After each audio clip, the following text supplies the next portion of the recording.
जय जगन्नाथ पिलाने Odia education one channel को आपण को स्वागत। आज आम ओडिया व्याकरण गोटे नूतन विषय पर आलोचना करवा से हूँ एकपदीकरण। बुझा एकपदीकरण क्या कहुए, एकपदीकरण कौन, यहाँ गठन करने क्यों क्यों व्याकरणगत नियम पर निर्भर कर जाए। एकाधिक शब्द को एक शब्द रूपांतर करी निर्दिष्ट भाव में समान अर्थ प्रकाश करने को एकपदीकरण कहुए। अर्थात गोटे बहुपद को संक्षेप रचना करने को एक पद रचना करने को कहुए एकपदीकरण। जपरी गोटे पद को बहुत पद प्रकाश करने को बहुपदीकरण कहुए। ठीक से भली बहुत गुड़े पद को विस्तृत भाव रही पद को एक पदरे प्रकाश करने को कहुए एकपदीकरण। देख पे अनुसंधान कर इच्छा अनुसंधिच्छा एठारे अनुसंधान कर इच्छा होची बहुपद एवं अनुसंधिच्छा होची एक पद। ठीक से भली अपकार कर इच्छा होची बहुपद आउ अपचिकित्सा होची एक पद। एभली जो सब पद गुड़िक बहुत आकार थांती बा विस्तृत आकार थांती सेगुड़ी को बहुपद कहुए। जो पद गुड़िक संक्षेप थांती एक पद आकार थांती सेगुड़ी को एक पद कहुए। तेणु कहुए बहुत पद को बा विस्तृत होता पद को एक पदरे प्रकाश करने को एकपदीकरण कहुए। एक पद को बहुपद प्रकाश करवा आ बहुपद को एक पद प्रकाश करने आमको व्याकरण केते गुडे नियम उपर निर्भर करा पड़ता है। जेपरी संधि, समास, कारक, कृदंत, तद्धित, सनंत, जनंत, निजंत एभली व्याकरणगत नियम उपर आमको निर्भर करा पड़ता है। आमे देखिवा जे सनंत पद को आधार करी केउपरि भाव में बहुपद को एक पदरे प्रकाश कर जाय थाए। जे सनंत पद क्या कहुए, जनंत पद क्या कहुए, निजंत पद क्या कहुए ना सन प्रत्यय निष्पन्न पद को सनंत पद कहुए और जन प्रत्यय निष्पन्न पद को जनंत पद कहुए। गोटे गोटे धातु रे जिते कि सन प्रत्यय जोग हम से सृष्टि हम कौन ना सनंत पद। देख पे धातुरे सन प्रत्यय जोग हेले सनंत पद सृष्टि हुए। ठीक से भाव में धातुरे जिते कि गोटे गोटे धातुरे जिते बड़े णीच प्रत्यय सृष्टि जोग हम से सृष्टि हम कौन ना निजंत पद। एटा कौन ना निजंत पद। ठीक से भली धातु सहित कि जौ पद जोग हम जौ प्रत्यय जोग हम से सृष्टि हम कौन ना जौवंत पद सृष्टि हम। हेले आमे जो बर्तमान देखिले जे धातुरे सन प्रत्यय जोग हेले सनंत पद सृष्टि हुए। धातुरे जौ प्रत्यय जोग हेले जौवंत पद सृष्टि हुए। धातुरे णीच प्रत्यय जोग हेले निजंत पद सृष्टि हुए। तेबे धातुरे सन प्रत्यय क्यों अर्थरे जोग होता है ना धातुरे सन प्रत्यय क्यों से जोग हुए ना इच्छा अर्थरे जोग होता है। इच्छा अर्थरे जोग होता है। हेले धातुरे सन प्रत्यय इच्छा अर्थरे जोग हुए। आउ ठीक से भाव में धातुरे जौ प्रत्यय अतिशय अर्थरे जोग होता है। जौ प्रत्यय अतिशय अर्थरे जोग होता है। हेले पिले माने धातुरे जौ प्रत्यय अतिशय अर्थरे जोग होता है। से भली धातुरे णीच प्रत्यय हेले धातु सहित णीच प्रत्यय ପ୍ରେରଣା ଅର୍ଥ ଯୋଗ ହୋଇଥାଏ। ବୁଝିଗଲା ପିଲାମାନେ? ଧାତୁ ସହିତ ଣିଜ ପ୍ରତ୍ୟୟ ପ୍ରେରଣା ଅର୍ଥରେ ଯୋଗ ହୋଇଥାଏ। ଯେତେବେଳେ ଗୋଟେ ଧାତୁ ସହିତ ଇଚ୍ଛା ଅର୍ଥରେ ସନ୍ ପ୍ରତ୍ୟୟ ଯୋଗ ହୁଏ, ସେତେବେଳେ ସେଠି ଇଚ୍ଛା ଅର୍ଥରେ ସେ ଯେଉଁ ସନନ୍ତ ପଦ ସୃଷ୍ଟି ହେବ ତାର ଶେଷରେ ଆ ରହିବ, କିନ୍ତୁ ଇଚ୍ଛୁକ ଅର୍ଥରେ ଇଚ୍ଛା ଅର୍ଥରେ ଆ ରହିବ। ଦେଖ ପିଲାମାନେ, ଇଚ୍ଛା ଅର୍ଥରେ ରହିବ ଆ, କିନ୍ତୁ ଇଚ୍ଛୁକ ଅର୍ଥରେ ରହିବ ଉ। ଉଦାହରଣ ଦେଖିଏ, ଦେଖ ଯେମିତିକି ପିଇବାର ଇଚ୍ଛା ହେଲା ପିଲାମାନେ, ପିଇବାର ଇଚ୍ଛା କ'ଣ ହେବ? ପା ଯୁକ୍ତ ସନ୍ ଯୁକ୍ତ ଆ ହେଲା କି ପିଲାମାନେ? ପା ସନ୍ ଆ ମାନେ ପିପାସା। ଏଇଟା କ'ଣ ନା ଇଚ୍ଛା ଅର୍ଥରେ ଧାତୁରେ ସନ୍ ପ୍ରତ୍ୟୟ ଯୋଗ ହେଲେ ଶେଷରେ କ'ଣ ହେବ ନା ଆ ଯୋଗ ହେବ, ଯେଉଁଟାକି ପିପାସା ହେବ। କିନ୍ତୁ ଇଚ୍ଛୁକ ଅର୍ଥରେ ଧାତୁରେ ସନ୍ ପ୍ରତ୍ୟୟ ଯେତେବେଳେ ଯୋଗ ହେବ ସେତେବେଳେ କ'ଣ ରହିବ ନା ଶେଷରେ ଉ ରହିବ, ଯେଉଁଟାକି ପା ସନ୍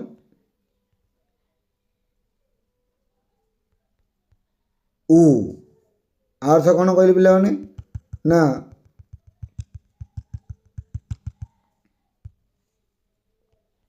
ପି ପା ସୁ।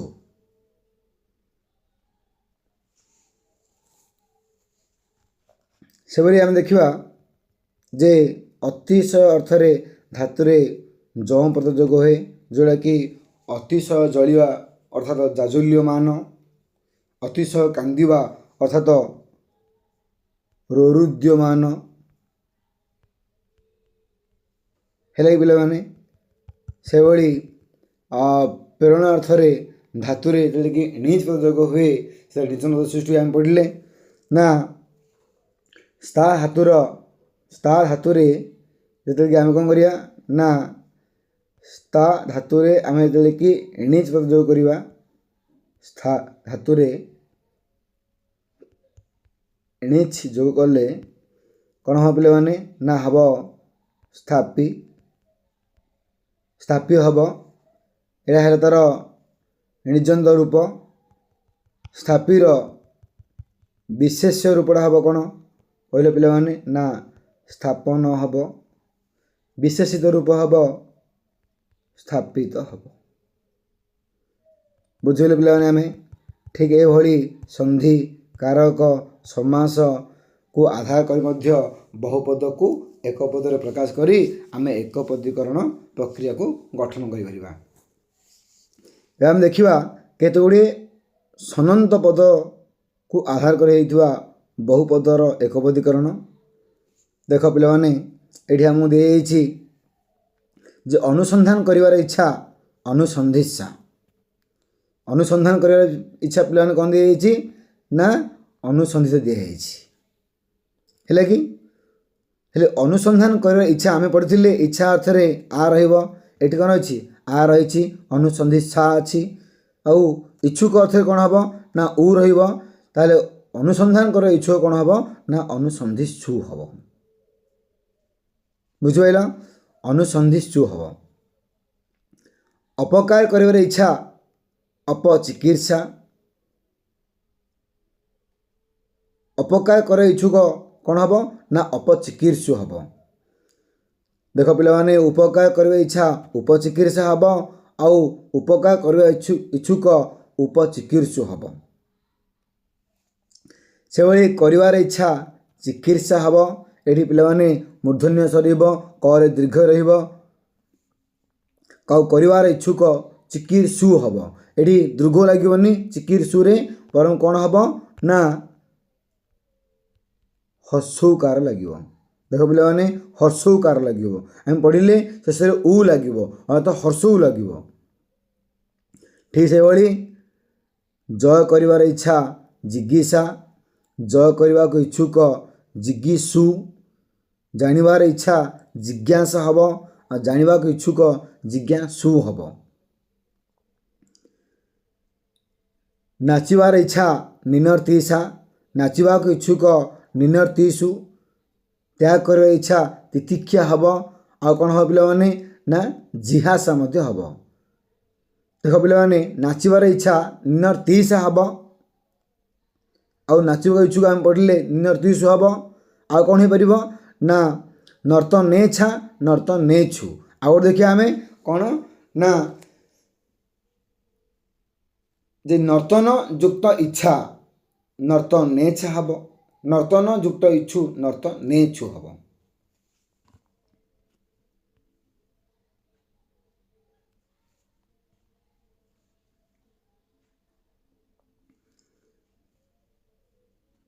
पे पढ़वार इच्छा हम विपठिसा, पढ़ा को इच्छुक विपठिसु। आ कौन हो पार ना पठनेच्छा हो पार पठनेच्छु हो पार। पाइबार इच्छा प्रेप्सा, से भली पाइबा को इच्छुक प्रेप्सु। पार होबार इच्छा तिर्तिर्षा, पार होगा को इच्छुक तितिर्षु बा पारणेच्छा पारणेच्छु हो पार। पीबार इच्छा पे पढ़ले जे पिपासा, पीवा को इच्छुक पिपासु। आ कौन हो पार पे ना पानेच्छा पानेच्छु हो पार। बंची रहार इच्छा जिजीविषा, बंची रहा को इच्छुक जिजीविषु। बास कर इच्छा विवस्सा, बास करने को इच्छुक विवस्सु हो पार। से पे देख ना भोजन कर इच्छा भोजनेच्छा, भोजन कर इच्छुक भोजनेच्छु हो पार। एवं भोजन कर इच्छा बुभुक्षा हम, भोजन कर इच्छुक बुभुक्षु हम। है मिलन इच्छा जुजुक्षा, मिलन इच्छा कौन हम ना जुजुक्षा हम। देख पे मिलन इच्छा कौन हम ना जुजुक्षु हम।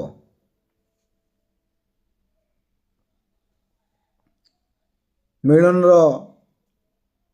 इच्छा है जुजुक्षा आउ मिलन इच्छुक हम जुजुक्षु बा मिलन इच्छा हम आउ मिलन इच्छु हो पार। से मिलमिशी रही इच्छा मीमांसा, मिलमिशी रहा इच्छुक मीमांसु। आम मैंने बेले कहती समस्ते मीमांसा करने आवश्यक, समस्ते मिलमिशी रहा आवश्यक। से पे देख मुक्ति पावर इच्छा हम मुमुक्षा, मुक्ति पावा इच्छुक मुमुक्षु। जीवार इच्छा जिगमीषा बा गमनेच्छा, जीवा को इच्छुक जिगमीषु बा गमनेच्छु हो पार। आ युद्ध कर इच्छा जुजुत्सु हम, जुझेच्छा युद्ध कर इच्छा पे सही पे युद्ध कर इच्छा जुजुर्षा हम, युद्ध कर इच्छा आउ कौन हो पार ना जुझेच्छा हो पार। युद्ध कर इच्छुक जुजुर्षु हम आउ युद्ध कर इच्छुक जुझेच्छु हो पार। शुणिबार इच्छा शुश्रूषा हम, पे शुणा को इच्छुक शुश्रूषु हम। सेवा कर इच्छा पे शुश्रूषा हम आउ सेवा कर इच्छुक शुश्रूषु हो पार। से देख पे शोबार इच्छा हम शिशईषा, शोवा को इच्छुक शिशईषु। आ कौन हो पार पे ना शयनेच्छा हो पार आ शयनेच्छु हो पार। से सहीबार इच्छा पे तितिक्षा हम आउ सहनेच्छा हो पार। सहीबा को इच्छुक तितिक्षु हम आ सहनेच्छु हो पार।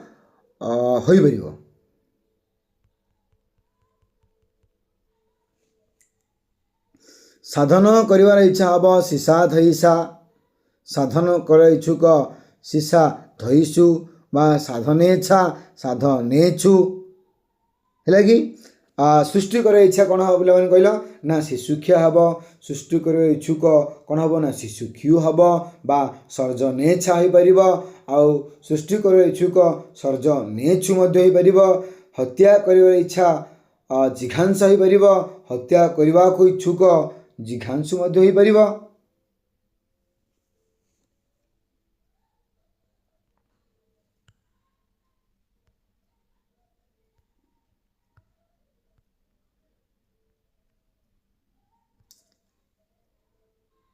ଆଉ ଦେଖିବା ପିଲାମାନେ ନା ଦେବାର ଇଚ୍ଛା ହେବ ଦିଶା।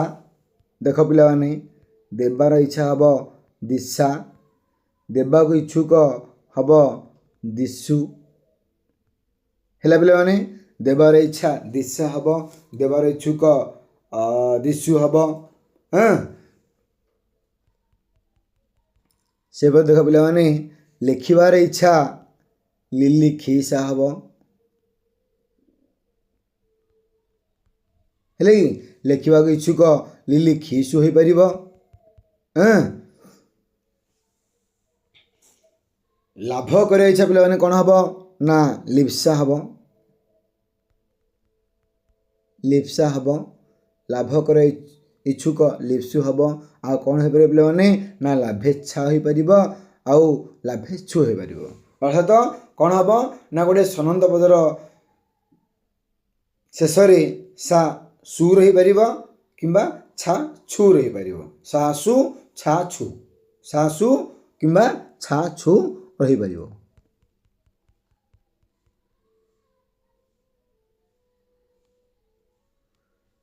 ସେଭଳି ପିଲାମାନେ ହରଣ କରିବାର ଇଚ୍ଛା ହେଉଛି ଜିହିର୍ଷା, ହରଣ କରିବା ଇଚ୍ଛୁକ ଜିହିର୍ଷୁ। ଦେଖ ପିଲାମାନେ ଜିହିର୍ଷା କେମିତି ଲେଖା ହେବ ଜିହିର୍ଷା, ଜିହିର୍ଷୁ। ସେପରି ଏଇଟା କ'ଣ ହେବ ନା ହରଣ କରିବା ଇଚ୍ଛୁକ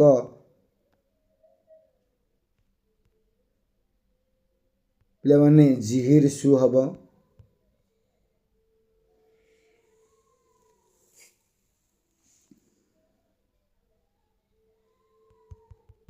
ବୁଝିପାରିଲ ପିଲାମାନେ?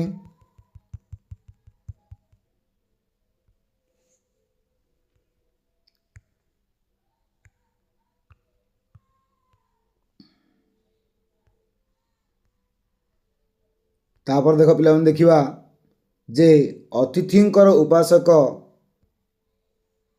ଦେଖ ଆତିଥେୟ ହେବ। ଯିଏ ଅତିଥିଙ୍କର ଉପାସକ ତାକୁ ଆତିଥେୟ କୁହାଯାଏ। ଯିଏ ଗଣପତିଙ୍କର ଉପାସକ ଗାଣପତ୍ୟ କୁହାଯାଏ ତାକୁ। ଭକ୍ତି ଆଉ ଉପାସକ ଅର୍ଥରେ ବ୍ୟବହୃତ ହୋଇଛି। ପୁତଳୀର ଉପାସକ ପୌତଳିକ, ବିଷ୍ଣୁଙ୍କର ଉପାସକ ବୈଷ୍ଣବ, ବୁଦ୍ଧଙ୍କର ଉପାସକ ବୌଦ୍ଧ, ସେପରି ବ୍ରହ୍ମଙ୍କର ଉପାସକ ବ୍ରାହ୍ମ। ଦେଖ ପିଲାମାନେ ଶକ୍ତିଙ୍କର ଉପାସକ ହେଉଛନ୍ତି ଶାକ୍ତ, ଶିବଙ୍କର ଉପାସକ ଶୈବ, ସେପରି ସୌର ଅର୍ଥାତ ସୂର୍ଯ୍ୟଙ୍କର ଉପାସକ ହେଉଛନ୍ତି ସୌର। ସ୍ତ୍ରୀର ଭକ୍ତ ସ୍ତ୍ରୈଣ, ଯିଏ ସ୍ତ୍ରୀର ଭକ୍ତ ଅଟେ ତାକୁ ସ୍ତ୍ରୈଣ ବୋଲି କୁହାଯାଏ। ବୁଝିପାରିଲେ ପିଲାମାନେ? ଅଳଙ୍କାର ଶାସ୍ତ୍ରରେ ପଣ୍ଡିତ ଆଳଙ୍କାରିକ। ଦେଖ ପିଲାମାନେ ଅଳଙ୍କାର ଶାସ୍ତ୍ରରେ ପଣ୍ଡିତ ଆଳଙ୍କାରିକ, ଇତିହାସରେ ପଣ୍ଡିତ ଐତିହାସିକ, ତର୍କ ଶାସ୍ତ୍ରରେ ପଣ୍ଡିତ ତାର୍କିକ, ଦର୍ଶନ ଶାସ୍ତ୍ରରେ ଯେ ପଣ୍ଡିତ ତାକୁ ଦାର୍ଶନିକ କୁହାଯାଏ। ଯେ ନ୍ୟାୟ ଶାସ୍ତ୍ରରେ ପଣ୍ଡିତ ସେ ନୈୟାୟିକ, ଯେ ବେଦାନ୍ତ ଶାସ୍ତ୍ରରେ ପଣ୍ଡିତ ସିଏ ବୈଦାନ୍ତିକ ବା ବେଦାନ୍ତୀ ମଧ୍ୟ ହେବ। ଯେ ବ୍ୟାକରଣରେ ପଣ୍ଡିତ ତାକୁ ବୈୟାକରଣ କୁହାଯାଏ କିମ୍ବା ବ୍ୟାକରଣବିତ୍ ମଧ୍ୟ କୁହାଯାଇଥାଏ। ସେଭଳି ପିଲାମାନେ ବିଜ୍ଞାନ ଶାସ୍ତ୍ରରେ ନିପୁଣ ବୈଜ୍ଞାନିକ, ସାହିତ୍ୟ ଶାସ୍ତ୍ରରେ ନିପୁଣ ସାହିତ୍ୟିକ। ଅର୍ଥାତ୍ ଯେ ବ୍ୟକ୍ତି ବିଜ୍ଞାନରେ ନିପୁଣ ହୋଇଥାଏ ତାକୁ ବୈଜ୍ଞାନିକ କୁହାଯାଏ। ଯିଏ ସାହିତ୍ୟ ନିପୁଣ ତାକୁ ସାହିତ୍ୟିକ କୁହାଯାଏ। ଯିଏ ସ୍ମୃତିଶାସ୍ତ୍ର ପଣ୍ଡିତ ହୋଇଥାଏ ତାକୁ ସ୍ମାର୍ତ କୁହାଯାଏ। ଯିଏ ଗଣିତ ଶାସ୍ତ୍ରରେ ନିପୁଣ ହୋଇଥାଏ ତାକୁ ଗାଣିତିକ ବା ଗଣିତଜ୍ଞ ମଧ୍ୟ କୁହାଯାଏ। ଯିଏ ଜ୍ୟୋତିଷ ଶାସ୍ତ୍ରରେ ନିପୁଣ ତାକୁ ଜ୍ୟୋତିର୍ବିତ୍ ବା ଜ୍ୟୋତିଷ ମଧ୍ୟ କୁହାଯାଏ। ବ୍ରହ୍ମଙ୍କ ସମ୍ବନ୍ଧରେ ଜ୍ଞାନୀକୁ ବ୍ରାହ୍ମଣ କୁହାଯାଏ। ଅର୍ଥାତ୍ ଯେଉଁମାନେ ବ୍ରହ୍ମଙ୍କ ସମ୍ବନ୍ଧରେ ଜ୍ଞାନୀ ଅଟନ୍ତି, ବ୍ରହ୍ମଙ୍କ ସମ୍ବନ୍ଧରେ ଜ୍ଞାନ ଆହରଣ କରିଥାନ୍ତି ସେମାନେ ହିଁ ବ୍ରାହ୍ମଣ ଅଟନ୍ତି। ଯାହାର ତନ୍ତ୍ରଶାସ୍ତ୍ରରେ ଜ୍ଞାନ ଅଛି ସେ ବ୍ୟକ୍ତି ଜଣକ ତନ୍ତ୍ରିକ ବା ତନ୍ତ୍ରବିତ୍ ବୋଲି କହନ୍ତି। ଯାହାକୁ ଆମେ ଲୌକିକ ଭାଷାରେ କ'ଣ କହନ୍ତି ନା ଗୁଣିଆ ବୋଲି କହନ୍ତି। ଯାହା ବେଦରେ ଜ୍ଞାନ ଅଛି ସେ ହେଉଛି ବେଦଜ୍ଞ ବା ବେଦବିତ୍। ଯାହାର ମନ୍ତ୍ରରେ ଜ୍ଞାନ ଅଛି ପିଲାମାନେ ମାନ୍ତ୍ରିକ ବା ମନ୍ତ୍ରବିତ୍। ସେପରି ଦେଖ ପିଲାମାନେ ନା ଯାହାର ଯଜ୍ଞରେ ଜ୍ଞାନ ଅଛି ସେ ଯାଜ୍ଞିକ ବା ଯଜ୍ଞବିତ୍। ଯିଏ ଆଲୋଚନା କରନ୍ତି ସେ ଆଲୋଚକ, ଯିଏ ଉପଭୋଗ କରନ୍ତି ସେ ଉପଭୋକ୍ତା, ଯିଏ କଥା ସୃଷ୍ଟି କରନ୍ତି ତାକୁ କୁହାଯାଏ କଥାକାର। ତାକୁ ପିଲାମାନେ ଯିଏ କଳା ସୃଷ୍ଟି କରନ୍ତି ତାକୁ କଳାକାର କୁହାଯାଏ। ସେଭଳି ଯିଏ କାବ୍ୟ ସୃଷ୍ଟି କରନ୍ତି ତାକୁ କାବ୍ୟକାର କୁହାଯାଏ। ଯିଏ ଗ୍ରନ୍ଥ ସୃଷ୍ଟି କରନ୍ତି ତାକୁ ଗ୍ରନ୍ଥକାର କୁହାଯାଏ। ଯେଉଁମାନେ ଗ୍ରନ୍ଥ ରଚନା କରନ୍ତି ସେମାନଙ୍କୁ କୁହାଯାଏ ଗ୍ରନ୍ଥକାର। ଯିଏ ଗ୍ରହଣ କରେ ତାକୁ କୁହାଯାଏ ଗ୍ରହୀତା। ଯିଏ ନିଏ ସେ ନେତା ହେବ।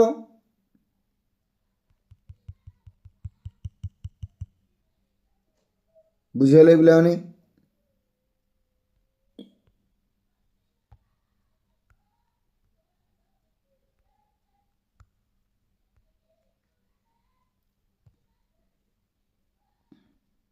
ଯିଏ ଚାରିଆଡ଼େ ଭ୍ରମଣ କରନ୍ତି ସେ ହେଉଛନ୍ତି ପର୍ଯ୍ୟଟକ। ଯିଏ ଚିତ୍ର ସୃଷ୍ଟି କରନ୍ତି ସେ ଚିତ୍ରକାର। ଯିଏ ଦର୍ଶନ କରେ ସେ ହେଉଛନ୍ତି ଦ୍ରଷ୍ଟା ବା ଦର୍ଶକ। ଯିଏ ଦେଖେ ତାକୁ ଦ୍ରଷ୍ଟା ବୋଲି କୁହାଯାଏ। ଯିଏ ଦେଖେ ଆମେ ତାକୁ କହନ୍ତି କ'ଣ ନା ଦର୍ଶକ ବୋଲି କହନ୍ତି। ଯେତେବେଳେ କ୍ରିକେଟ ଖେଳ ଚାଲିଥାଏ, କ୍ରିକେଟ ମ୍ୟାଚ୍ ଚାଲେ, ସେଠାରେ ଅନେକ ଦର୍ଶକମାନେ ଥାଆନ୍ତି। ତେଣୁ ଯେଉଁମାନେ ଦେଖନ୍ତି ଆମେ ତାକୁ ଦର୍ଶକ ବୋଲି କୁହନ୍ତି। ଯିଏ ଦାନ କରେ ତାକୁ ଦାନୀ ବା ଦାତା ବୋଲି କୁହାଯାଏ। ଯିଏ ନିଏ ତାକୁ ନେତା ବୋଲି କୁହାଯାଏ। ଯିଏ ନ୍ୟାୟ ସୃଷ୍ଟି କରନ୍ତି ସେ ନ୍ୟାୟମୂର୍ତ୍ତି ବା ନ୍ୟାୟାଧୀଶ। ଯିଏ ନିର୍ମାଣ କରେ ସେ ନିର୍ମାତା।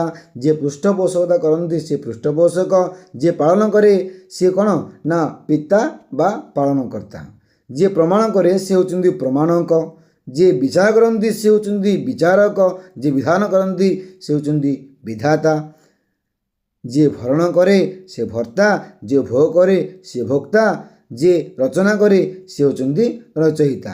ଆମେ କହିଲେ ଯେ ଯିଏ ଗ୍ରନ୍ଥ ରଚନା କରେ ତାକୁ ଗ୍ରନ୍ଥକାର କୁହାଯାଏ। ଅର୍ଥାତ୍ କ'ଣ ଯିଏ ରଚନା କରେ ସେ ହେଉଛନ୍ତି ରଚୟିତା। ଯିଏ ଶ୍ରବଣ କରେ ସେ ଶ୍ରୋତା। ଯିଏ ଶାସ୍ତି ଦିଏ ସେ ଶାସ୍ତା। ଯିଏ ସୃଷ୍ଟି କରେ ସେ ହେଉଛନ୍ତି କ'ଣ ନା ସ୍ରଷ୍ଟା। ଯିଏ ସଂସାର ତ୍ୟାଗ କରନ୍ତି ତାକୁ ହିଁ ସନ୍ନ୍ୟାସୀ ବୋଲି କୁହାଯାଏ। ଯେଉଁ ବ୍ୟକ୍ତି ଘର ଦ୍ୱାର ବାପା ମା ପିଲା ଛୁଆ ସମସ୍ତଙ୍କୁ ଛାଡ଼ି ଚାଲିଯାଆନ୍ତି ଅର୍ଥାତ୍ ନିଜ ସଂସାରକୁ ପରିତ୍ୟାଗ କରିଦିଅନ୍ତି ସେମାନେ ହିଁ ସନ୍ନ୍ୟାସୀ ରୂପରେ ବିବେଚିତ ହୋଇଥାନ୍ତି। ଯିଏ ହତ୍ୟା କରେ ସେ ହେଉଛନ୍ତି କ'ଣ ନା ହନ୍ତା। ଯିଏ ହରଣ କରେ ତାକୁ କୁହାଯାଏ ହର୍ତ୍ତା।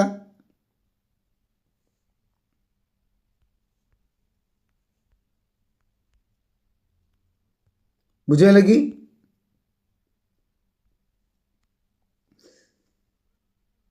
ସେପଟେ ଦେଖିବା ଆମେ ଯେ ଅର୍ଜୁନଙ୍କର ପୁତ୍ରକୁ ଆର୍ଜୁନି ବୋଲି କୁହାଯାଏ। ଯିଏ ଅର୍ଜୁନଙ୍କର ପୁତ୍ର ସେ ଆର୍ଜୁନି କ'ଣ ଅଭିମନ୍ୟୁ। ଅତ୍ରିଙ୍କର ପୁତ୍ର ଆତ୍ରେୟ। ଅଦିତିଙ୍କର ପୁତ୍ର ଆଦିତ୍ୟ। ସେପରି କଶ୍ୟପଙ୍କର ପୁତ୍ର କାଶ୍ୟପ। କୁନ୍ତୀଙ୍କର ପୁତ୍ର କୌନ୍ତେୟ। ବୁଝିଗଲେ କି? କୁରୁଙ୍କର ପୁତ୍ର କୌରବ। ଗଙ୍ଗାଙ୍କର ପୁତ୍ର ଗାଙ୍ଗେୟ। କିଏ ପିଲାମାନେ ଗାଙ୍ଗେୟ ନା ଭୀଷ୍ମ। ସେପରି ଗାଧିଙ୍କର ପୁତ୍ର ଗାଧେୟ। ଗାନ୍ଧାର ରାଜାଙ୍କର କନ୍ୟାଙ୍କୁ କୁହାଯାଉଛି କ'ଣ ନା ଗାନ୍ଧାରୀ। ଚଣକଙ୍କର ପୁତ୍ରକୁ ଚାଣକ୍ୟ ବୋଲି କୁହାଯାଇଛି। ଆଉ ଜନକଙ୍କ କନ୍ୟା ଜାନକୀ ଦେବୀ ସୀତା। ଜାନକୀ ଦେବୀ ସୀତା। ଜହ୍ନୁଙ୍କର କନ୍ୟା ହେଉଛନ୍ତି ଜାହ୍ନବୀ ଅର୍ଥାତ୍ କ'ଣ ଦେବୀ ଗଙ୍ଗା। ଧନୁଙ୍କର ପୁତ୍ର ଦାନବ। ଦଶରଥଙ୍କର ପୁତ୍ର ଦାଶରଥୀ ଅର୍ଥାତ୍ ରାମ ଲକ୍ଷ୍ମଣ ଭରତ ଶତ୍ରୁଘ୍ନଙ୍କୁ ଦାଶରଥୀ ବୋଲି ମଧ୍ୟ କୁହାଯାଏ। କାରଣ ସେମାନେ ଦଶରଥଙ୍କ ପୁତ୍ର। ତେଣୁ ଦଶରଥଙ୍କ ପୁତ୍ରକୁ ଆମେ କ'ଣ କହିବା ଦାଶରଥୀ। ଦ୍ୱିତୀୟଙ୍କର ପୁତ୍ର ହେଉଛନ୍ତି କ'ଣ ନା ଦୈତ୍ୟ। ଦ୍ରୁପଦଙ୍କର କନ୍ୟା ହେଉଛନ୍ତି କ'ଣ ନା ଦ୍ରୌପଦୀ। ଦ୍ରୌପଦୀ ଯେହେତୁ ଦ୍ରୁପଦ ରାଜାଙ୍କର କନ୍ୟା ଥିଲେ ତେଣୁ ଦ୍ରୁପଦ ରାଜାଙ୍କର କନ୍ୟାକୁ କୁହାଯାଇଛି ଦ୍ରୌପଦୀ।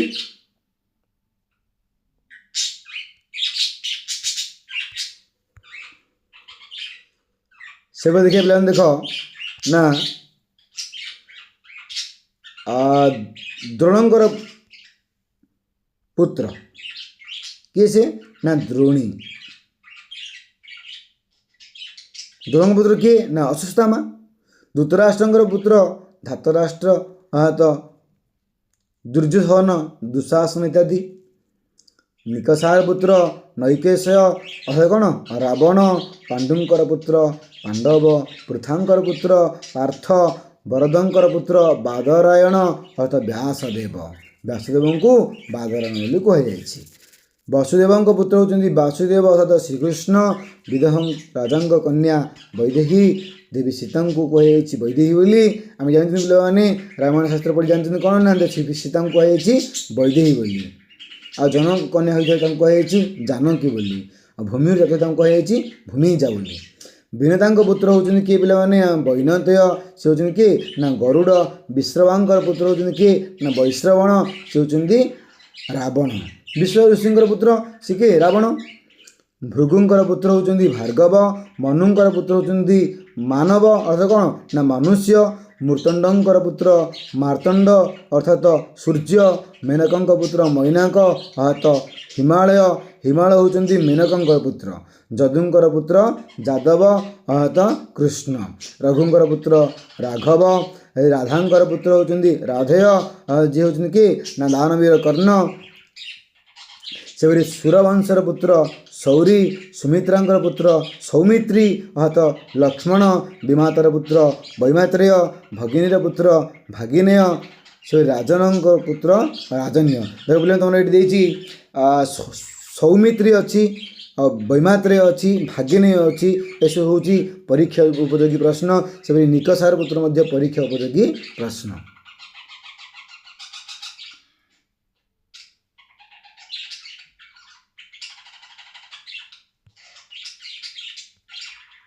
ବୁଝିପାରିଲେ ପିଲାମାନେ। ସେମିତି ଦେଖିବା ଆମେ କୁମାରର ଅବସ୍ଥା କୌମାର୍ଯ୍ୟ, କୃପଣର ପ୍ରକୃତି କାର୍ପଣ୍ୟ, ଚୋରର କାର୍ଯ୍ୟ ଚୌର୍ଯ୍ୟ, ଆରେ ଦୂତର କାର୍ଯ୍ୟ କ'ଣ କହିବା ଆମେ ତାକୁ ନା ଦୌତ୍ୟ। ଦୂତର କାର୍ଯ୍ୟ କ'ଣ କହିବା ଦୌତ୍ୟ। ପିତାଙ୍କର ଭ୍ରାତା ହେଉଛନ୍ତି କି ପିତୃବ୍ୟ। ପୁରୋହିତର କର୍ମ କ'ଣ ହେବ ପିଲାମାନେ କହିଲ ନା ଏଠି ପୌରୋହିତ୍ୟ ହେବ। ପୌରୋହିତ୍ୟ ହେବ।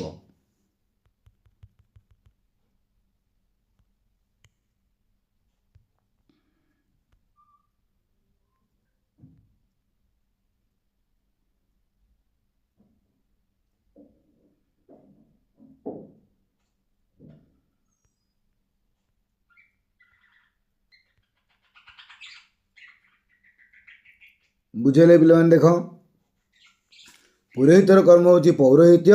ସେପରି ବନ୍ଧୁଙ୍କର ସମ୍ବନ୍ଧ ବନ୍ଧୁତା। ଭଦ୍ରର ଗୁଣ ହେଉଛି ଭଦ୍ରତା ଭଦ୍ରାମୀ। ମାଙ୍କର ଭାଷା ହେଉଛି ମାତୁଳ। ସାଧୁର ଗୁଣ ସାଧୁତା। ସୁଜନର ଗୁଣ ପିଲାମାନେ କ'ଣ ହେବ ନା ସୌଜନ୍ୟ। ଉତ୍ତର ଦିଗରୁ ଆସୁଥିବାକୁ ଉତ୍ତରା ବୋଲି କୁହାଯାଏ। ଓଷା କରିଥିବା ସ୍ତ୍ରୀ ଲୋକ ଓଷେଇତି। କଂସା କାମ କରେ ଯେ କଂସାରୀ।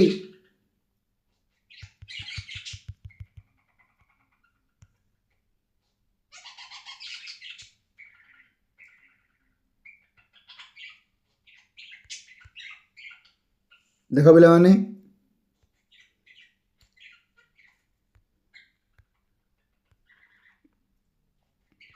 ସେଟା ଆମେ ଦେଖିବା କାଠ କାଟେ ଯେ କାଠୁରିଆ। ଘୋଡ଼ା ଦ୍ୱାରା ଟଣାଯାଉଥିବା ଗାଡ଼ିକୁ ଘୋଡ଼ା ଗାଡ଼ି କୁହାଯାଏ। ଚୈତ ମାସ ଜାତ ଚୈତି ବା ଚୈତାଳି। ଜୁଆ ଖେଳେ ଯେ ଜୁଆଡ଼ି।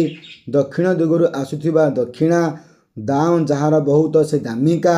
ନାଟ କରୁଥିବା ଲୋକ ହେଉଛି କି ନାଟୁଆ। ଆରେ ପଶ୍ଚିମ ଦିଗରୁ ଆସୁଥିବା କ'ଣ କହିବା ଆମେ ତାକୁ ପଶ୍ଚିମା। ପାଗଳର ପ୍ରକୃତି ପାଗଳାମୀ। ପାଠ ପଢ଼ିଥିବା ଲୋକ କ'ଣ କହିବା ପିଲାମାନେ ପାଠ ପଢ଼ିଥିବା ଲୋକକୁ ପାଠୁଆ କହିବା। ସ୍ତ୍ରୀ ଲୋକ ହେଲେ କ'ଣ କହିବା ନା ପାଠୋଇ କହିବା। ପାନ ବିକେ ଯେ ପାନରା ବା ପାନବାଲା। ପୂର୍ବ ଦିଗରୁ ଆସୁଥିବା ପୂବେଇ। ପେଟ ପାଇଁ ବିକଳ ହୁଏ ଯେ ତାକୁ କହିବା ପେଟ ବିକିଳିଆ। ବାଲିରେ ପୂର୍ଣ୍ଣ ବାଲିଆ। ବାଟ ଚଲା ଲୋକ କିଏ ସେ ନା ବାଟୋଇ। ମଫସଲରେ ଯିଏ ବାସ କରେ ତାକୁ ମଫସଲିଆ କୁହାଯାଏ। ଦେଖ ପିଲାମାନେ କ'ଣ ନା ରୋଗ ଯାହାକୁ ଧରିଅଛି ରୋଗା ବା ରୋଗିଣା ଅଟେ। ସେପରି ସିଂହ ଚିହ୍ନିତ ଦ୍ୱାର ସିଂହ ଦ୍ୱାର। ବିଦ୍ୟା ରୂପକ ଧନ ବିଦ୍ୟାଧନ। ଶୋକ ରୂପକ ସାଗର ଶୋକ ସାଗର। ଦୁଃଖ ରୂପକ ଅନଳ ଦୁଃଖାନଳ। ପାପ ରୂପକ ପଙ୍କ ପାପ ପଙ୍କ।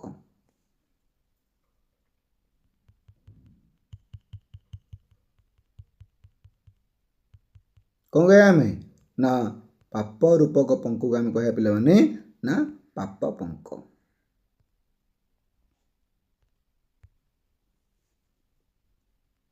ପ୍ରାଣ ରୂପକ ପକ୍ଷୀ ଆମେ କ'ଣ କହିବା ପିଲାମାନେ ନା ପ୍ରାଣ ପକ୍ଷୀ। ପଥମାନଙ୍କ ରାଜା ଆମେ କ'ଣ କହିବା ନା ରାଜପଥ। ଭାଷାମାନଙ୍କର ରାଜା ରାଜଭାଷା। ଏଠି ଦେଖ ପିଲାମାନେ ଭାଷାମାନଙ୍କର ରାଜା ପଥମାନଙ୍କର ରାଜା। ଏଠି କ'ଣ ହେବ ନା ଯେଉଁଟା ଶେଷରେ ଅଛି ସେଇଟା ମାନେ ଯେତେବେଳେ ଏକପଦରେ ପ୍ରକାଶ ହେବ ସେଇଟା ପ୍ରଥମକୁ ଆସିବ। ଯେଉଁଟା ପ୍ରଥମ ଅଛି ସେଇଟା କ'ଣ ହେବ ନା ପୂର୍ବପଦଟା ପରପଦ ହେବ ଆଉ ପରପଦଟା ପୂର୍ବପଦ ହେବ। ଆଉ ତ ହଂସମାନଙ୍କ ରାଜା କ'ଣ ହେବ କହିଲେ ପିଲାମାନେ ନା ରାଜ ରାଜ ତାପରେ ହଂସ ରାଜହଂସ ହେବ। ସେପରି ପାଦ ଠାରୁ ମସ୍ତକ ପର୍ଯ୍ୟନ୍ତ ଆପାଦ ମସ୍ତକ, ବାଳ ଠାରୁ ବୃଦ୍ଧ ପର୍ଯ୍ୟନ୍ତ ଆବାଳ ବୃଦ୍ଧ, ମୂଳ ଠାରୁ ଚୂଳ ପର୍ଯ୍ୟନ୍ତ ଆମୂଳ ଚୂଳ, କଣ୍ଠ ପର୍ଯ୍ୟନ୍ତ ଭୋଜନ ଆକଣ୍ଠ ଭୋଜନ, ଜୀବନ ପର୍ଯ୍ୟନ୍ତ ଆଜୀବନ ବା ଯାବତ୍ ଜୀବନ ଯାବତ୍ ଜୀବନ ଯାବତ୍ ଜୀବନ ଯେତେବେଳେ ଯ ହେବ। ମରଣ ପର୍ଯ୍ୟନ୍ତ ଆମରଣ, ଚାରି ଯୁଗର ସମାହାର ଚତୁର୍ଯୁଗ, ତିନି ଫଳର ସମାହାର ତ୍ରିଫଳା, ସେପରି ପଞ୍ଚବଟର ସମାହାର ପଞ୍ଚବଟୀ, ବିଶ୍ୱାମିତ୍ର ବିଶ୍ୱାମିତ୍ର, ବନର ପତି କି ବନସ୍ପତି। ବନସ୍ପତି ଅର୍ଥ କ'ଣ ହେବ ନା ବଣର ବଡ଼ ବୃକ୍ଷ। ହେଲେ ପିଲାମାନେ କ'ଣ ନା ବଣର ବଡ଼ ବୃକ୍ଷ। ସେପରି ଶବର ଶୟନ କ'ଣ ହେବ କହିଲେ ପିଲାମାନେ ନା ଶ୍ମଶାନ। ଶବର ଶୟନ କ'ଣ ହେବ ଶ୍ମଶାନ ହେବ। ଅନ୍ୟ ରୂପ ରୂପାନ୍ତର, ଅନ୍ୟ ଗ୍ରାମ ଗ୍ରାମାନ୍ତର, ସେପରି ଅନ୍ୟ ଦେଶ ଦେଶାନ୍ତର, ଅନ୍ୟ ଦେହ ଦେହାନ୍ତର, ପୁରୁଷ ବ୍ୟାଘ୍ର ପରି ପୁରୁଷ ବ୍ୟାଘ୍ର, ନରସିଂହ ପରି ନରସିଂହ, ଘନ ପରି ଶ୍ୟାମ କ'ଣ କହିବା ଆମେ ନା ଘନଶ୍ୟାମ। ନାହିଁ ଅନ୍ୟ ଉପାୟ ଯାହାର ଅନନ୍ୟ ଉପାୟ, ନାହିଁ ଅନ୍ତ ଯାହାର ଅନନ୍ତ, ନାହିଁ ଅପରାଧ ଯାହାର ନିରପରାଧ, ନାହିଁ ଆକାର ଯାହାର ଅଣାକାର, ନାହିଁ ଆଦି ଯାହାର ସେ ହେଉଛନ୍ତି ଅନାଦି, ନାହିଁ ଜ୍ଞାନ ଯାହାର ସେ ହେଉଛି ଅଜ୍ଞାନ, ନାହିଁ ଦୟା ଯାହାର ସେ ହେଉଛି ନିର୍ଦୟ, ନାହିଁ ଦୋଷ ଯାହାର ସେ ହେଉଛି ନିର୍ଦ୍ଦୋଷ, ନାହିଁ ଧନ ଯାହାର ସେ ହେଉଛି ନିର୍ଧନ, ନାହିଁ ନାମ ଯାହାର ସେ ହେଉଛି ଅନାମ, ନାହିଁ ବୋଧ ଯାହାର ସେ ହେଉଛି ନିର୍ବୋଧ, ନାହିଁ ଭୟ ଯାହାର ସେ ହେଉଛି କି ନା ନିର୍ଭୟ, ନାହିଁ ମାପ ଯାହାର ଅମାପ, ନାହିଁ ରବ ଯାହାର ନିରବ, ନାହିଁ ରୋଗ ଯାହାର ନିରୋଗ। ସେପରି ନାହିଁ ଲଜ୍ଜା ଯାହାର କ'ଣ ହେବ ନା ନିର୍ଲଜ୍ଜ ହେବ।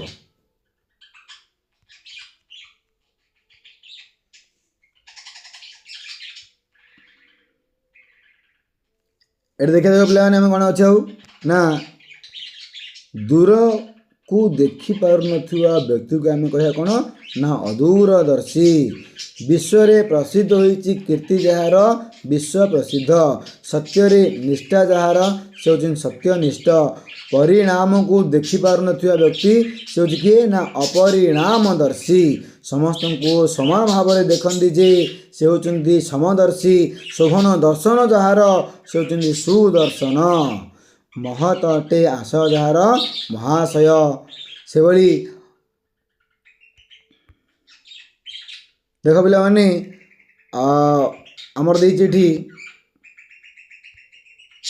ଯେ ଆଗରେ ଜନ୍ମିଛି ଯେ ଅଗ୍ରଜ, ଆନନ୍ଦର ଅଭାବ ନିରାନନ୍ଦ, ଖାତିରର ଅଭାବର ବେଖାତିର, ଜନର ଅଭାବ ନିର୍ଜନ, ବିଘ୍ନର ଅଭାବ ନିର୍ବିଘ୍ନ, ଭୟର ଅଭାବ ନିର୍ଭୟ। ଭିକ୍ଷାର ଅଭାବ ପିଲାମାନେ କ'ଣ କହିବା ଆମେ ନା ଦୁର୍ଭିକ୍ଷ। ହିସାବର ଅଭାବକୁ କ'ଣ କହିବା ନା ବେହିସାବ। କାୟ ସମ୍ବନ୍ଧୀୟ କାୟିକ, ଜନ୍ତୁ ସମ୍ବନ୍ଧୀୟ ଜାନ୍ତବ, ଧାତୁ ସମ୍ବନ୍ଧୀୟ ଧାତବ, ପୃଥିବୀ ସମ୍ବନ୍ଧୀୟ ପାର୍ଥିବ, ବିଦେଶ ସମ୍ବନ୍ଧୀୟ ବୈଦେଶିକ, ସମୁଦ୍ର ସମ୍ବନ୍ଧୀୟ ସାମୁଦ୍ରିକ, ସ୍ୱର୍ଗ ସମ୍ବନ୍ଧୀୟ ସ୍ୱର୍ଗୀୟ, ଉଦ୍ଭିଦଜାତ ଉଦ୍ଭିଜ ଜଳଜ, ସେପରି ଖଣିରୁ ଜାତ ଖଣିଜ, ଜଳରୁ ଜାତ ଜଳଜ, ପଙ୍କରୁ ଜାତ ପଙ୍କଜ ବୋଲି କହିବା ଆମେ ତାକୁ। ଯିଏ ପଙ୍କରୁ ଜାତ ହୋଇ ତାକୁ ପଙ୍କଜ କହିବା, ଯିଏ ଜଳ ଜାତ ଆମେ ତାକୁ କ'ଣ କହିବା ନା ଜଳଜ କହିବା, ଯିଏ ସ୍ୱରରୁ ଜାତ ହୋଇ ତାକୁ ଆମେ କ'ଣ କହିବା ନା ସରୋଜ କହିବା। ଉପକାର ସ୍ୱୀକାର କରେ ଯେ ସେ ହେଉଛନ୍ତି କୃତଜ୍ଞ, ଉପକାର ମାନେ ନାହିଁ ଯେ ସେ ହେଉଛନ୍ତି କୃତଜ୍ଞ। ଦୁଇଥର ଜାତ ହୋଇଛି ଯେ ଦ୍ୱିଜ।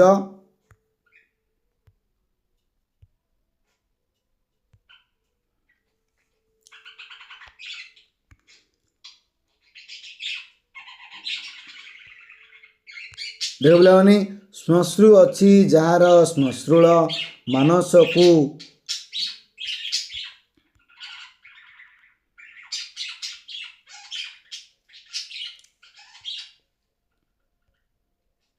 ଅତିକ୍ରମ କରି ଅତି ମାନସ ଇନ୍ଦ୍ରିୟକୁ ଅତିକ୍ରମ କରି ପିଲାମାନେ ଅତୀନ୍ଦ୍ରିୟ ହେଲେ କି ଦାନର ଯୋଗ୍ୟ ଦାତବ୍ୟ ବା ଦେୟ ସମ୍ମାନର ଯୋଗ୍ୟ ସମ୍ମାନନୀୟ ପରିବାର ସମ୍ବନ୍ଧୀୟ ପାରିବାରିକ ଦିନକୁ ଦିନ କ'ଣ ହେବ ପିଲାମାନେ ନା ପ୍ରତିଦିନ ବର୍ଷକୁ ବର୍ଷ ପ୍ରତିବର୍ଷ ଅର୍ଥ ଅଛି ଯହିଁରେ ସାର୍ଥକ ଚାରି ମୁହଁ ମିଶିଛି ଯେଉଁଠି ଚଉମୁହାଣୀ ସମାନ ଉଦର ଯାହାର ସହୋଦର ବା ସୋଦର ହେବ ସାତ କୋଶ ଦୂରତା ବିଶିଷ୍ଟ ସାତକୋଶିଆ ହେବ ପିଲାମାନେ।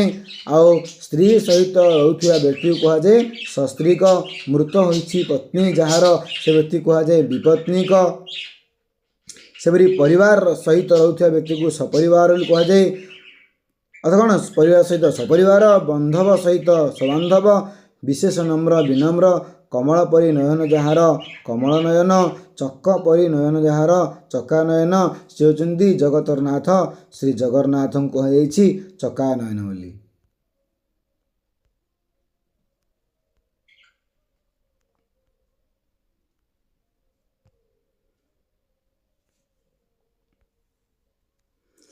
ଚାରି ଭୁଜ ଯାହାର ପିଲାମାନେ ଚତୁର୍ଭୁଜ ଦଶ ଆନନ ଯାହାର ଦଶାନନ ଅର୍ଥାତ୍ ରାବଣ ବୀଣା ପାଣିରେ ଯାହାର ବୀଣା ପାଣି ଦେବୀ ସରସ୍ୱତୀ ଅହନ ଓ ରାତ୍ର ଅହୋରାତ୍ର ଜୟ ଓ ପତି ଦମ୍ପତି ଯିଏ ବାଟରେ ଯାଏ ସେ ହେଉଛି ବାଟୋଇ ଯିଏ ହାଟ କରେ ସେ ହାଟୁଆ ଉତ୍କଳଜାତ ଉତ୍କଳୀୟ ସେପରି ଭାରତଜାତ ଭାରତୀୟ କାଚ ବିକିବା ବ୍ୟବସାୟ ଯାହାର କାଚରା ପାଟ ବିକିବା ବ୍ୟବସାୟ ଯାହାର ପାଟରା ପାନ ବିକିବା ବ୍ୟବସାୟ ଯାହାର ପାନରା ସେପରି ଶଙ୍ଖା ବିକିବା ବ୍ୟବସାୟ ଯାହାର ତାକୁ କୁହାଯାଏ ଶଙ୍ଖାରୀ ଢିଙ୍କି ଦ୍ୱାରା କୁଟା ଢିଙ୍କି କୁଟା।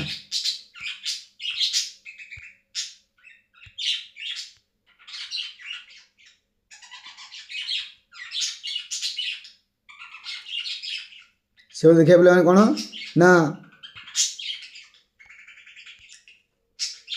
ରଙ୍ଗ ପାଇଁ ମଞ୍ଚ ରଙ୍ଗମଞ୍ଚ ଗୋଠରୁ ଖଣ୍ଡିଆ ଗୋଠ ଖଣ୍ଡିଆ ଅହନର ପୂର୍ବ ପୂର୍ବାହ୍ନ ଅହନର ପର ଅପରାହ୍ନ ନଈର ମଝି ମଝି ନଈ ଯେ ଦେବ ସେ ଋଷି ଦେବର୍ଷି ଯେ ରାଜା ସେ ଋଷି ରାଜର୍ଷି ମହାନ ଅଟେ ଋଷି ମହର୍ଷି ସପ୍ତ ଋଷିର ସମାହାର ତାକୁ କୁହାଯାଇଛି ସପ୍ତର୍ଷି ସେ କୁଶ୍ଚିତ ଆକାର କଦାକାର ଘୋଡ଼ା ଟଣା ଗାଡ଼ି ଘୋଡ଼ା ଗାଡ଼ି ଦାଣ୍ଡର ସମୀପସ୍ଥ ଦ୍ୱାର ଦାଣ୍ଡ ଦ୍ୱାର ଧନକୁ ଜୟ କରିଛି ଯେ ଧନଞ୍ଜୟ ବିଶ୍ୱକୁ ହରଣ କରେ ଯେ ବିଶ୍ୱମ୍ବର ମୃତ୍ୟୁକୁ ଜୟ କରିଛି ଯେ ମୃତ୍ୟୁଞ୍ଜୟ ଉତାନ ପାଦ ଯାହାର ଉତାନ ପାଦ।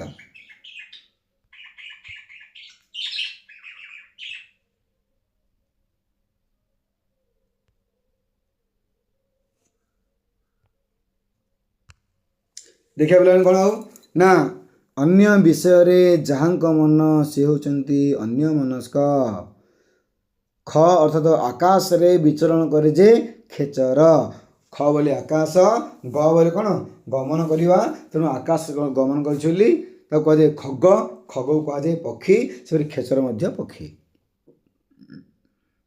ଈଶ୍ୱରଙ୍କ ଅସ୍ତିତ୍ୱରେ ଯାହାର ବିଶ୍ୱାସ ଅଛି ଆସ୍ତିକ ଦୁଇଟି ମଧ୍ୟରେ ଗୁରୁ ଗୁରୁତର ଦୂରବର୍ତ୍ତୀ ଯାହାର ଦୃଷ୍ଟି ଅଛି ଦୂରଦର୍ଶୀ ନାହିଁ ଦୟା ଯାହାର ନିର୍ଦ୍ଦୟ ଯେଉଁ ନାରୀକୁ ସୂର୍ଯ୍ୟ ଦେଖିପାରନ୍ତି ନାହିଁ ସେ ହେଉଛନ୍ତି ଅସୂର୍ଯ୍ୟମ ବସ୍ୟା ଯେଉଁ ସ୍ଥାନକୁ ସହଜରେ ଗମନ କରିବ ନାହିଁ ସେ ହେଉଛି ଦୁର୍ଗମ।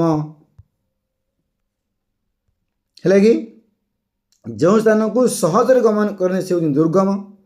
ଶକ୍ତିକୁ ଅତିକ୍ରମ ନ କରି ଯଥାଶକ୍ତି ସଖାର ଅଭାବ ସଖ୍ୟ ସାଧ୍ୟର ଅତୀତ ଅସାଧ୍ୟ ସ୍ମରଣର ଯୋଗ୍ୟ ସ୍ମରଣୀୟ ସେପରି ସର୍ବଜନଙ୍କର ହିତ ସାର୍ବଜନୀନ ଶୁଣିବାର ଅଯୋଗ୍ୟ ଅଶ୍ରାବ୍ୟ ଶୋଭନା ସ୍ତ୍ରୀ ଯାହାର ପିଲାମାନେ କ'ଣ ହେବ ନା ସୁଶ୍ରୀ ହେବ ସେପରି ଶୋଭନା ଧୀ ଯାହାର ସେ ହେବ କ'ଣ ହେବ ନା ଶୁଦ୍ଧି ହେବ ସେ କ'ଣ ହେବ ନା ଶୁଦ୍ଧି ହେବ। ସେପରି ସ୍ୱେଚ୍ଛାରେ ଶରୀର ଧାରଣ କରିଛନ୍ତି ଯେ ସେ ହେଉଛନ୍ତି ସ୍ୱୟଂଭୂ। ବୁଝିଗଲେ ପିଲାମାନେ ଆଉ କିଛି ଯଦି ଡାଉଟ୍ ଥାଏ ତେବେ ମୋତେ କମେଣ୍ଟ ମାଧ୍ୟମରେ ଜଣାଇବେ। ଯଦି ଆମର ଏଇ ଭିଡ଼ିଓଟି ଆପଣଙ୍କୁ ଭଲ ଲାଗିଥାଏ ତେବେ ଆମ ଚ୍ୟାନେଲକୁ ସବସ୍କ୍ରାଇବ୍ କରିବେ ଲାଇକ୍ କରିବେ ଆଉ ସେୟାର ମଧ୍ୟ କରିବେ। ଧନ୍ୟବାଦ। ଜୟ ଜଗନ୍ନାଥ ବନ୍ଦେ ଉତ୍କଳ ଜନନୀ।